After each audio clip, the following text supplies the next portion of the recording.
Bien, je vous remercie, mesdames, messieurs, de m'avoir invité et de m'écouter. Je rappelle qu'en plus de DREAL de la région Centre, je suis également délégué de bassin Loire-Bretagne et praticien du domaine de l'eau depuis un certain nombre de décennies. Alors, je crois qu'il faut d'abord rappeler que le droit, c'est toujours un outil au service de la politique. Autrement dit, faire du droit sans avoir de politique, ça ne sert à rien. Et quand on a une politique claire, je suis intimement convaincu qu'on trouve dans le droit la plupart des leviers nécessaires. On innove, la jurisprudence peut nous y aider, et si ça ne marche pas, en objectif ultime, on fait changer le droit pour l'adapter. Pourquoi ces quelques éléments? Le droit de l'eau est à la fois un droit ancien, il est l'objet de nombreux actes d'application. Or, depuis que ces actes ont été pris, beaucoup de choses ont changé. Et c'est là, à mon sens, la vraie difficulté. Qu'est-ce qui a changé? D'abord, on a autorisé souvent des ouvrages. Ceux-ci ont évolué au-delà de la description éventuelle de leur consistance par les actes qui les ont autorisés. Quels sont les types de modifications? On y voit la ruine, la modification de la forme des ouvrages, l'empêlement, les surfaces, les longueurs de déversoirs, les rangées de briques rajoutées par-dessus les déversoirs. La réfection, il n'est pas du tout innocent de remplacer une pelle en bois par un clapet métallique parfaitement étanche. Les ouvrages ont clairement changé. Deuxième chose, la gestion des ouvrages a clairement changé. Et je voudrais attirer votre attention là-dessus. Un déversoir ne doit déverser que quand les vannes sont ouvertes. Je ne cesse de voir des déversoirs qui déversent et des vannes fermées. C'est assez frappant de voir que les détenteurs de droits d'eau ont oublié trop souvent le fait que les ouvrages ont une finalité, c'est de régler un niveau d'eau, qui est un niveau d'eau qui est le partage entre le droit qu'on donne aux détenteurs et, je dirais, les intérêts des tiers. Les riverains subissent des avantages et des inconvénients qu'ils n'ont pas voulu avoir modifié le niveau de l'eau dans la rivière, et il y a un équilibre. La cote légale de retenue n'est pas quelque chose d'innocent, et je voudrais vraiment insister là-dessus, parce que en 20 ans, je suis frappé de voir la perte de vision sur cet aspect des choses. Un droit d'eau, c'est un droit. Ce sont des devoirs. Et on a là quelque chose qui est complètement lié à notre monde, puisque autrefois, le rural était là et se levait en pleine nuit pour ouvrir ses vannes, les ajuster. Aujourd'hui, on a droit à un repos bien compris, et donc les vannes sont manœuvrées éventuellement dans la journée. Il y a là une réelle difficulté, et à mon avis, quelque chose sur lequel il faut que nous réfléchissions. Ensuite, l'eau a changé.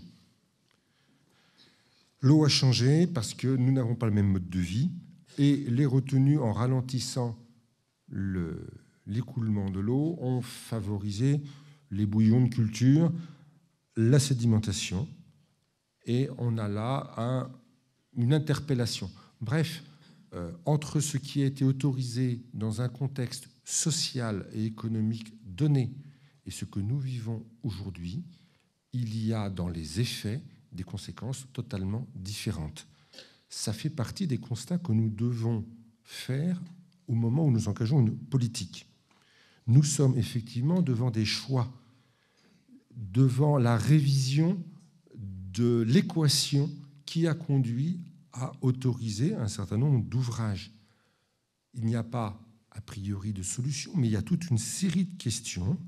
Savoir si il nous semble possible de maintenir la gestion existante. Faut-il adapter la gestion? Faut-il modifier les ouvrages, qui est quelque chose d'un peu plus compliqué, ou faut-il aller à la suppression? Voilà toute une série de palettes qui, en modifiant les conditions, va permettre de réadapter le trio, l'eau, l'ouvrage, la gestion.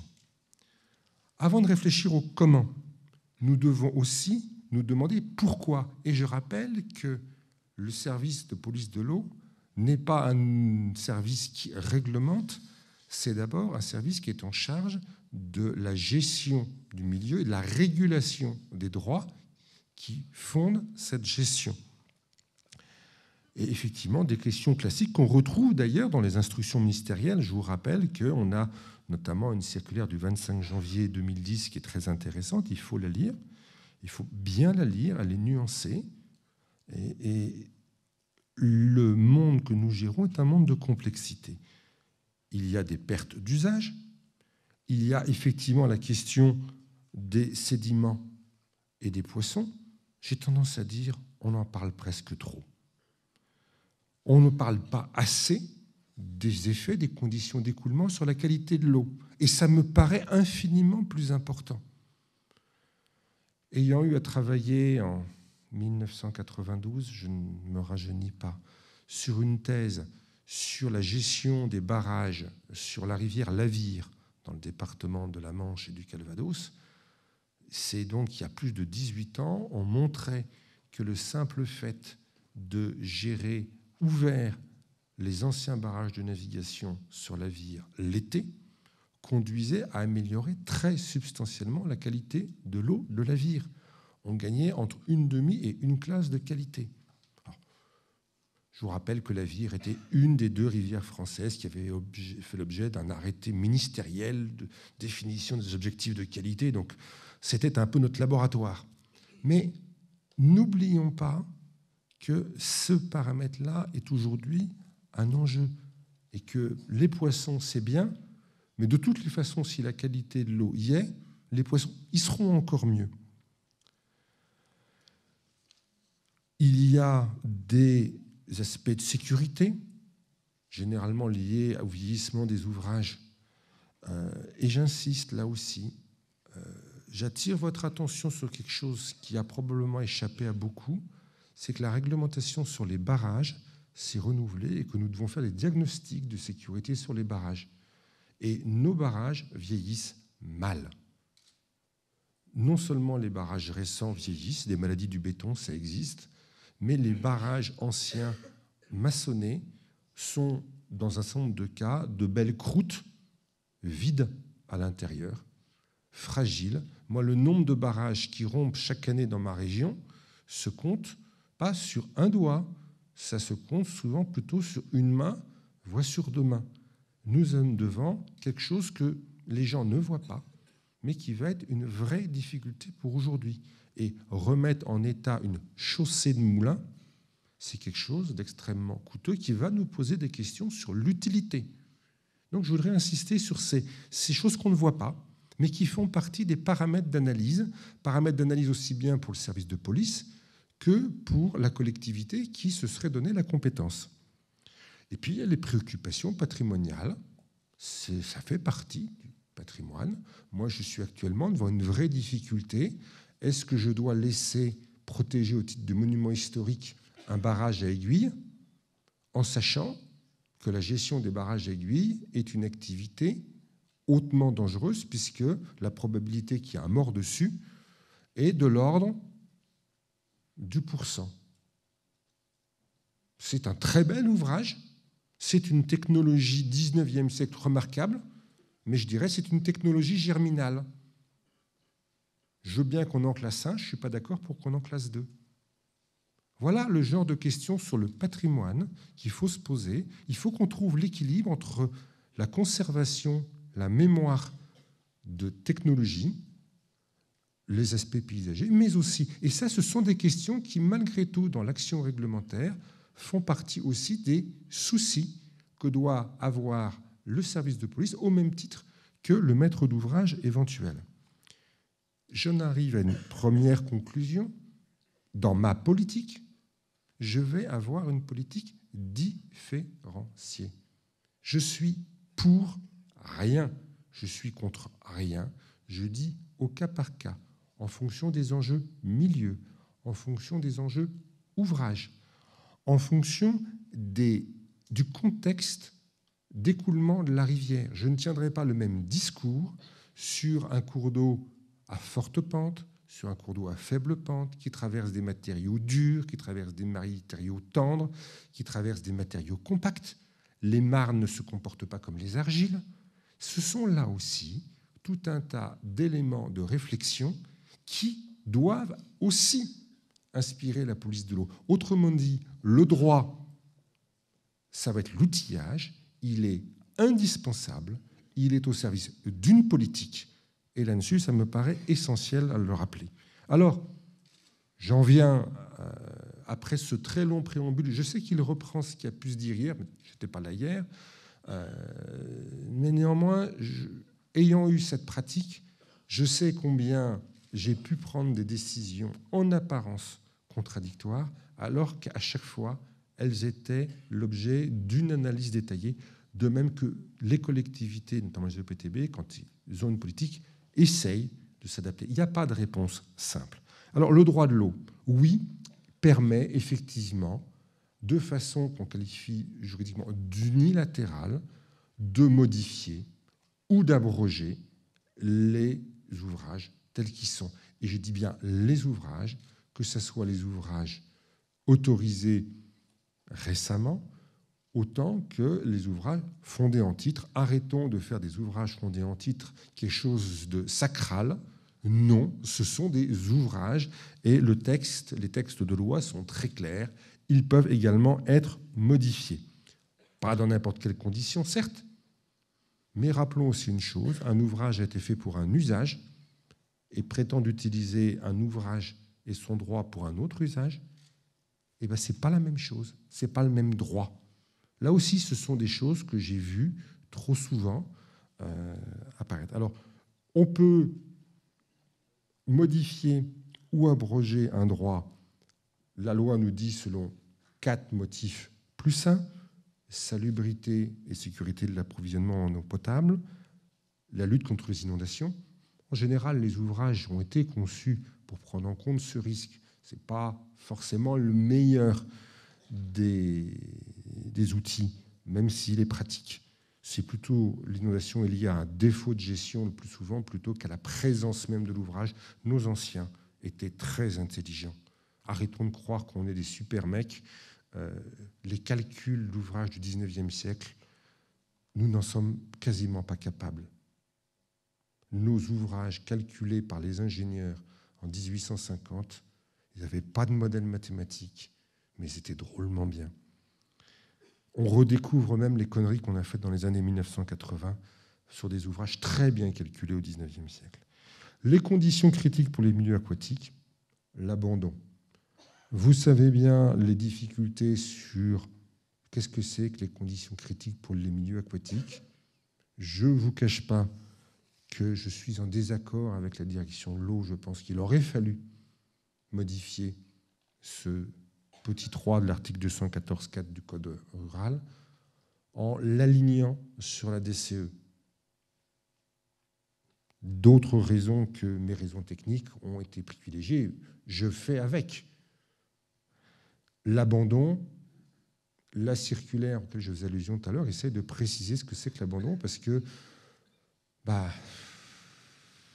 ça commence quand l'abandon ? L'ouvrage est ruiné, il ne reste plus qu'un tiers du barrage. C'est simple. Les vannes sont bloquées dans la rouille. On peut plaider les choses. Mais il y a des cas où c'est un peu plus subtil. Moi, j'ai souvenir sur la rivière Latouque d'un barrage qui avait été relevé, chaîné en position relevée de façon à ce que l'ouvrage, la vanne secteur ne retombe pas. Était-ce un abandon ou était-ce un différé d'emploi ? C'était un vieil ouvrage, donc l'abandon de gestion de 2 ans qui s'applique aux ouvrages les plus récents, est-ce que je pouvais y aller ? On est souvent sur des trucs limites, donc il faut qu'on étaye, on trouve. Si on cherche, généralement, on trouve de bonnes raisons, mais on peut aller devant du contentieux, il ne faut pas en avoir peur. Et puis, je rappelle le 5e qui, à partir du 1er janvier 2014, au titre de la transparence sédimentaire ou piscicole, nous permettrait éventuellement de retirer les autorisations. Mais j'ai tendance à dire que, pour moi, le point vraiment central aujourd'hui, ça serait ces fameuses conditions critiques pour les milieux aquatiques.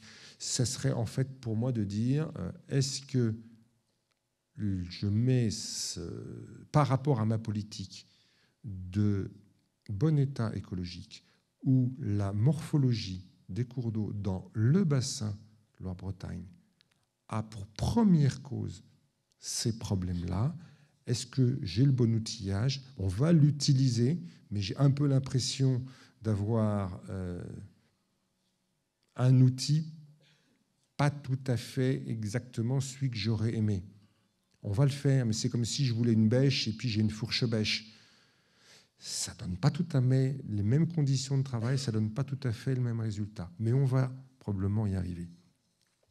Donc voilà, le droit, à la fois, c'est s'adapter. On a vu sur l'enjeu piscicole et continuité sédimentaire, ce qui est assez nouveau. Parfois, il bouge un peu. Ben, j'espère que la loi Grenelle 4 nous résoudra le problème. Alors, voilà, ça c'est l'outillage eau par rapport à une politique. Je rappelle aussi que je dois me poser des questions de compatibilité entre ma politique de gestion des milieux aquatiques avec d'autres directives, parce que le droit de l'environnement est à 98% un droit européen aujourd'hui, hein, vous ne faites pas d'illusions. On me dit souvent, oui, mais ce n'est pas compatible avec la directive énergie renouvelable. Bon, je rappelle que l'Europe, dans sa grande sagesse, dit je fais des directives sectorielles, c'est aux gens qui mettent en œuvre de gérer les contradictions qui peuvent exister. Donc n'attendez pas que l'Europe nous règle notre problème. Bon, par contre, posons-nous les vraies bonnes questions pour faire de l'énergie, quel que soit le mode d'énergie. Je ne connais pas d'énergie classique ou renouvelable qui n'ait pas des avantages et des inconvénients.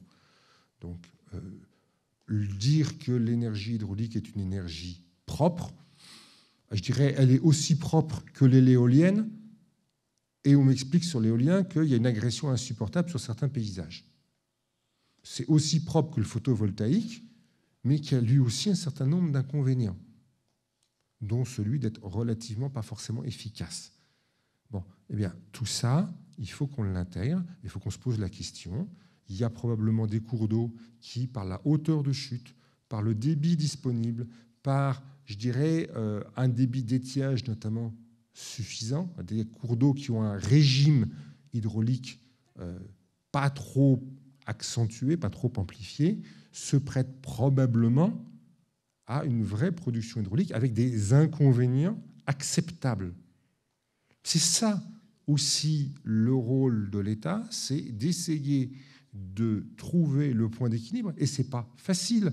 Et si l'État est contesté, c'est que, d'abord, il est le reflet d'une sensibilité sociale à une époque. Il essaye, peut-être plus que d'autres, de gérer à 20 ans, mais il est aussi objet de pression. Arrêtons de croire que nous sommes dans un monde parfait avec une administration omnipotente et parfaite. L'administration est la somme de travail d'hommes et avec un réseau d'influence. Nous sommes tous pétris de contradictions. Donc, les énergies renouvelables, sachons, en fonction des lieux, savoir de quel côté penche la balance. Moi, ça ne me choque pas forcément de voir des chutes nouvelles créées, mais si c'est pour produire rien du tout, parce qu'il n'y a pas d'eau en étiage et il y a des volumes de crues considérables, ce qui fait que le productible, c'est 20% de l'écoulement annuel, je me pose des questions.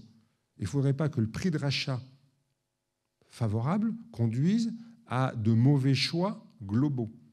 Donc, voilà l'équation que nous devons prendre en considération. Et je rappelle aussi une chose, nous ne l'aurons pas. Sur beaucoup de cas, c'est parce qu'on a l'ouvrage existant qu'on peut équiper la chute, mais encore faudra-t-il que l'équipement de la chute permette d'amortir l'entretien de l'ouvrage. Je vous renvoie à ce que je vous ai dit précédemment sur l'état de beaucoup de nos barrages. Vous savez, on ne va pas faire de grandes confidences. Quand il s'est posé la question du CHC Célune, barrage de Vezin et La Roche-qui-Boit, C'est un vieux truc. Aujourd'hui, tout le monde dit, ça y est, on va les effacer. J'étais dans la bagarre. Je peux vous garantir qu'au sein de l'administration, ça a camphré.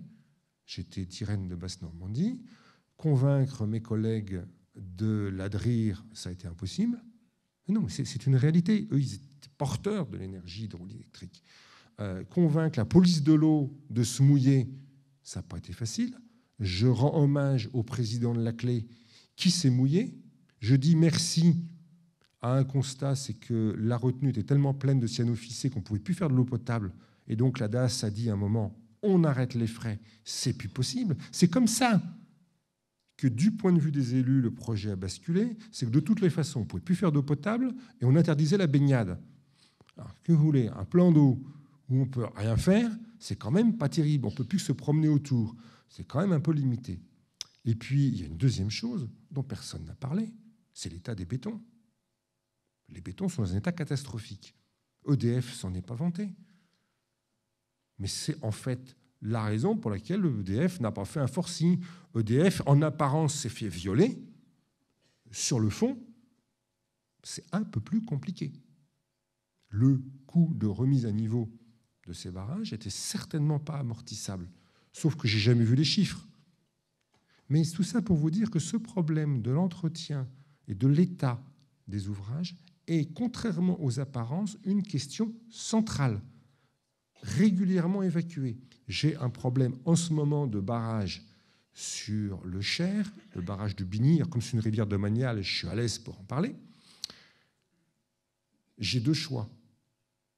Je le remets en état ou je l'efface. Ah, je le remets en état, pas de problème. J'ai des tas de volontaires pour exploiter la chute. 4,50 m de chute. Le Cher, je peux l'équiper à hauteur de 20 m3 secondes. Ça va turbiner sans problème 8 mois par an. C'est probablement intéressant. Mais le gars est prêt à équiper la chute, mais il ne mettra pas un copec sur la remise en état de l'ouvrage. Il est prêt à gérer les vannes. Bien, 1 million d'euros. L'effacement, 400 000 euros. Excusez-moi, mais j'ai choisi. Je ne vois pas pourquoi la France mettrait 600 000 euros pour aider quelqu'un à se faire un revenu. Je trouve que le coût de l'emploi aidé est un tout petit peu élevé. Non, mais c'est une boutade. Mais je voudrais, par cette boutade, vous montrer l'ensemble des aspects qui, quelque part, conduisent à la décision. Le droit, c'est un outillage. Il faut conduire une politique. Et ça, c'est à la fois noble, difficile, et la politique, elle change parce que notre société change. Voilà. Autre problème de conflit, j'ai déjà entendu dire, oui, mais barrage, si j'abaisse, abaissement du niveau de la nappe d'accompagnement, donc j'ai des milieux humides qui vont plus être humides, or ils sont Natura 2000. Je dirais à l'expérience montre que quand un milieu est vraiment humide, ce n'est pas tellement par la nappe d'accompagnement, c'est bien parce qu'il y a une pédologie qui conduit. Donc, attention, ne nous laissons prendre ni dans un sens ni dans l'autre. Il y a des étangs en Sologne qui, par leur âge, ont développé des écosystèmes singuliers. Effectivement, il faut probablement maintenir ces étangs. N'empêche que si un jour il y a un étang qui se casse, je m'interrogerai quand même savoir si je le reconstruis ou pas. Donc même Natura 2000 n'est pas forcément la bonne raison. A fortiori sur des milieux qui, à mon avis, sont intéressants écologiquement, pas spécialement à cause de l'ouvrage. Donc sachons prendre du recul. Oui, nous sommes au carrefour d'un certain nombre de politiques. Je pourrais dire la même chose par rapport au paysage, puisque le paysage fait l'objet éventuellement d'un certain nombre de protections réglementaires. Je dirais la même chose par rapport au droit des monuments historiques. Il faut qu'on se pose la question. Il ne s'agit pas ni de tout lâcher, ni de tout sauvegarder. Encore une fois, la France a plus de 10% de son patrimoine de monuments historiques qui a disparu. On les a protégés, ce patrimoine a disparu. Donc ça ne sert à rien de protéger un truc qui disparaît. Il faut des fois se poser la question de ce qu'on veut faire. Et c'est toute cette nuance, c'est toute cette réflexion que l'approche territoriale peut conduire et que l'outillage réglementaire doit interpeller. Alors, pour finir, le débat pour moi n'est pas entre le tout barrage et le tout effacement. Le droit nous permet d'apporter à chaque solution, à chaque problème, sa solution. Le droit nous permet de réglementer des ouvrages nouveaux, mais je rappelle que le SDAJ Loire-Bretagne dit des choses relativement restrictives, tout en laissant des portes ouvertes à des bons projets. Je n'étais pas là, un bon projet, il doit montrer d'un côté son efficacité d'usage, son efficacité économique, et montrer que ses inconvénients environnementaux sont proportionnellement faibles. Et le SDAJ permet de faire des choses. Mais à l'inverse, si on ne justifie pas, il est logique et légitime que ce cadrage dise non. Et c'est donc bien dans cette balance, dans cette explicitation, dans ce débat préalable qu'il faut faire porter l'effort.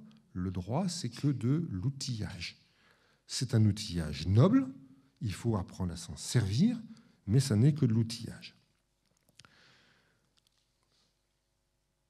Je voudrais aussi, mais on vous l'a certainement dit, resignaler votre attention sur la brochure que l'ONEMA a éditée sur pourquoi restaurer les continuités écologiques, parce que là aussi, vous avez tout un tas d'exemples qui vous illustrent et qui vous montrent que rien... Ce que je trouve à la limite dommage, c'est qu'on n'a pas des cas où on s'est dit il faut qu'on maintienne l'ouvrage et pourquoi on le maintient. Alors, ayant réclamé la brochure il y a quelques années à la direction de l'eau, elle va me dire je suis contradictoire. Je dis non, il fallait faire cette brochure parce que c'était celle dont on avait le plus besoin. J'ai tendance à penser qu'il faudrait maintenant qu'on fasse l'autre, parce qu'on se rendrait compte que les conditions, les cas où il faut maintenir sont également fondés. Voilà, je ne veux pas aller plus loin, puisque sur la partie strictement juridique, mon successeur va intervenir. Je pourrais répondre, je pense, à pas mal de questions, mais je n'ai pas voulu vous faire un exposé de droit pur, parce que pour moi, le droit, c'est aussi la pratique du droit. Merci.